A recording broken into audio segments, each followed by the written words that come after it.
Hi friends, welcome to தவா cook and health tips. இன்றைக்கி நம்ம நாட்டுக்கோழி சூப் எப்படி பண்ணுறதுன்னு தான் பார்க்க போகிறோம். அதுக்கு நான் நல்லா நாட்டுக்கோழி க்ளீன் பண்ணி மஞ்சள் பொடி எல்லாமே போட்டு இந்த மாதிரி எடுத்து வச்சுருக்கேன். இப்போ இதுக்கு என்னென்ன பொருட்கள் அரைக்கணும்னு பார்த்துக்குருவோம். ஒரு மிக்சி ஜார் எடுத்துகிட்டு 1.5 ஸ்பூன் அளவு சீரகம், 1 ஸ்பூன் சோம்பு, 1 ஸ்பூன் அளவு மிளகு, 2 கருவேப்பிலை இது மட்டும் போட்டு நல்லா கொரன்னு அரைச்சி எடுத்துகிட்டு வந்துக்கிறேன்.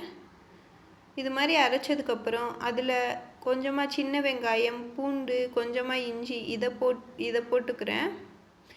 இப்போ மல்லி, புதினாவோட தண்டு இந்த மாதிரி கொஞ்சமாக போட்டுக்கிறேன். இதுலையே போட்டு இதையும் இந்த மாதிரி கொரன்னு அரைச்சி இதை எடுத்து வச்சுக்கிடுவோம். இப்போ ஒரு குக்கர் வச்சுக்கிடுவோம். நம்ம குக்கரில் தான் இன்றைக்கி சூப்பு பண்ண போகிறோம். இப்போ நல்லெண்ணெய் ஊற்றிக்கிறேன். நீங்கள் நார்மல் எந்த எண்ணெய் வேணாலும் ஊற்றிக்கிறங்க. நல்லெண்ணெய் ஊற்றினா கொஞ்சம் டேஸ்ட் நல்லாயிருக்கும். இப்போ நல்லெண்ணெய் ஹீட் ஆனதுக்கப்புறம் நம்ம பட்டை, இலை எல்லாம் போட்டுக்கிறோம். போட்டு நல்லா பொரிஞ்சதுக்கப்புறம் இப்போ கொஞ்சமாக சோம்பு போட்டுக்கிறேன். போட்டு அதை அப்படியே ஆயிலில் வறுத்து விட்ருவோம். இப்போ நல்லா பொரிஞ்சு வந்ததுக்கப்புறம் வெங்காயம், நான் ஒரு பெரிய வெங்காயம் கட் பண்ணி வச்சுருக்கேன், அதையும் போட்டுக்கிடுவோம். நல்லா கலர் மாறுற அளவு நல்லா இந்த மாதிரி வதக்கி விட்டுக்கிடுவோம். இந்த அளவு கலர் மாறினதுக்கப்புறம் நான் ஒரு 2 தக்காளி கட் பண்ணி வச்சுருக்கேன், அதையும் போட்டுக்கிறோங்க. போட்டு நல்லா மிக்ஸ் பண்ணி விட்ருவோம். தக்காளியும் கொஞ்சம் நல்லா ஆயிலே வதங்கி வரட்டும். அதுக்கு நம்ம கொஞ்சமாக உப்பு போட்டுக்கிடுவோம். போட்டு நல்லா மிக்ஸ் பண்ணி விட்டுட்டு ஒரு 1/2 ஸ்பூன் அளவு மஞ்சள் தூள் போட்டுக்கிறேன். போட்டு அதையும் நல்லா மிக்ஸ் பண்ணி விட்டுக்கிறேன்.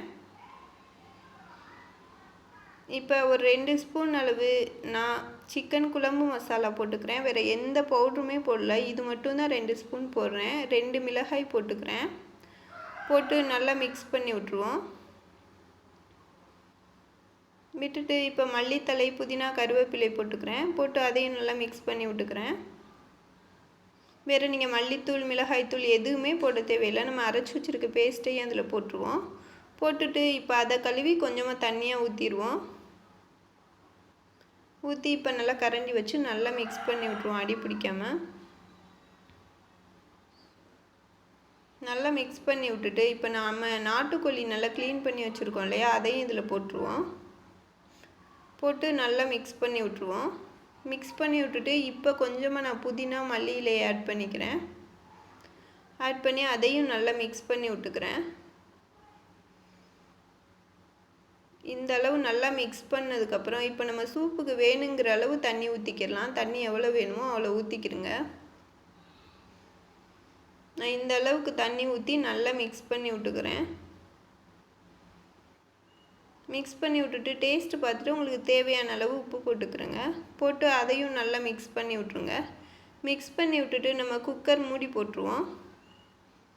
மூடி போட்டு நான் கரெக்டாக ஒரு 9 விசில் வைக்கிறேன். எனக்கு சிக்கன் நல்லா வெந்து வந்துருந்துச்சு. சூப்பு டேஸ்ட்டுமே அவ்வளோ சூப்பராக இருந்துச்சு. இப்போ நல்லா விசில் வந்துடுச்சு. இது மாதிரி 9 விசில் வந்ததுக்கப்புறம் நான் அந்த விசில் எல்லாமே போனதுக்கப்புறம் இப்போ ஓப்பன் பண்ணி பார்க்குறேன். சூப்பு சூப்பராக ரெடி ஆயிருந்துச்சு. அவ்வளோ சூப்பராக டேஸ்ட்டாகவும் இருந்துச்சு, அவ்வளோ மணமாகவும் இருந்துச்சு. இப்போ பாருங்கள், சிக்கன் எல்லாமே நல்லா வெந்து இருந்துச்சு. நம்ம குக்கரில் வச்சோன்னா ஈஸியாகவே சிக்கன் வெந்துடும். அவ்வளோ டேஸ்ட்டும் சூப்பராக இருந்துச்சு. இப்போ அப்படியே ஒரு கப்பில் எடுத்து வச்சுருவோம். இது மழை டயத்தில் நம்மளுக்கு அதிகமாக சளி பிடிச்சிருந்துச்சுன்னா இது மாதிரி செஞ்சு சாப்பிட்டோன்னா அந்த சளி உடனே சரியாயிடும். உடம்புக்கும் அவ்வளோ நல்லது. அவ்வளோதான். இதை அப்படியே ஒரு கப்பில் எடுத்து வச்சுருவோம். இது மாதிரி செஞ்சு பாருங்கள் ஃப்ரெண்ட்ஸ். பார்த்துட்டு எப்படி இருக்குன்னு சொல்லிட்டு கமெண்ட் பண்ணுங்கள். மறக்காமல் நம்மளோட சேனலை சப்ஸ்கிரைப் பண்ணிடுங்க. அப்படியே பக்கத்தில் உள்ள பெல் ஐக்கானை கிளிக் பண்ணி ஆல் கொடுத்துருங்க. அப்போ தான் நம்ம போடுற வீடியோ எல்லாமே நோட்டிஃபிகேஷனில் வரும். தேங்க்ஸ் ஃபார் வாட்சிங்.